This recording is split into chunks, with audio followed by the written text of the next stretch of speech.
সকলে নেব। আমার সঙ্গে রয়েছে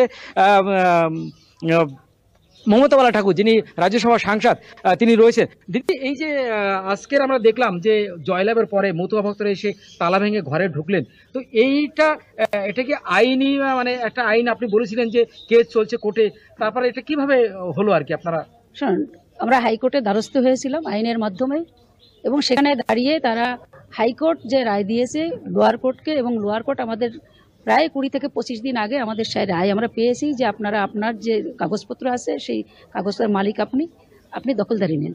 কিন্তু আমরা এই বাগদা উপনির্বাচনে মাননীয় মুখ্যমন্ত্রী মমতা বন্দ্যোপাধ্যায় যে মধুপর্ণা ঠাকুরকে প্রার্থী করেছে, আমরা সকলেই বাগদায় সেখানে শিফট হয়েছিলাম। তার সঙ্গে যারা এবং বিভিন্ন মত সম্প্রদায়ের মানুষ, যারা মত ধর্মের মানুষ, বিভিন্ন জায়গাতে মালদা থেকে শুরু করে উত্তরবঙ্গে বর্ধমান বিভিন্ন জায়গা থেকে, এবং ঠাকুরনগরে বলবো না, একেবারে পুরো যারা আছে তারা কিন্তু সকলেই কিন্তু ঝাঁপিয়ে পড়েছিল বাগদার বুকে।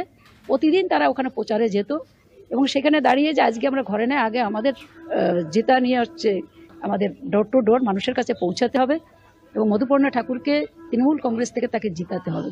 এবং তাদেরই কথা ছিল যে আমরা রায় পাওয়ার পরেও আমরা এখন এই মুহূর্তে ঘরে যাব না, তার কারণ হচ্ছে আমরা এই দিনটাই যাব, যে দিনটায় রেজাল্ট বেরোবে সেই দিনটাই আমরা মধুপর্ণাকে নিয়ে আমরা ডাঙ্কা নিশান নিয়েই কীর্তন করতে করতে আমরা বড়মার ঘরে তালা ভেঙে আমরা বড়মাকে প্রণাম করব, এবং সেই কাজ তারা ভক্তরা করেছে। এবং আপনারা যেটা বলছেন যে শান্তনু ঠাকুর বলেছে যে ভক্তরা তালা ভেঙেছে, ভুল কথা। কেন শান্তনু ঠাকুর নিজে করেছে, সেটা আমার কথা নয়। আপনার টিভিতে নিউজে আপনারা দেখেছেন, তার লাইভটা দেখেছেন যে সে কিভাবে ওটা ভাঙছে। কালকে থেকে তাহলে পুজো আবার শুরু হচ্ছে এই যে বিনাপানি ঠাকুরের ঘরে, এবং আপনারা এই ঘরে থাকবেন? অবশ্যই আমরা সেটা পরিষ্কার করে, এবং সেটাকে এতদিন ধরে 3 মাস 4 মাস ধরে বন্ধ, জানেন যে ঘরের ভিতরে কি অবস্থা হয়, সেটাকে পরিষ্কার করে তাকে আবার বড়মাকে যে জায়গাটা আমরা চাই, যে বড়মা যে আজকে সব থেকে আমার থেকেও বেশি যদি কষ্ট পেত বড়মা পেয়েছে, তার কারণ ভক্তরা পেয়েছে।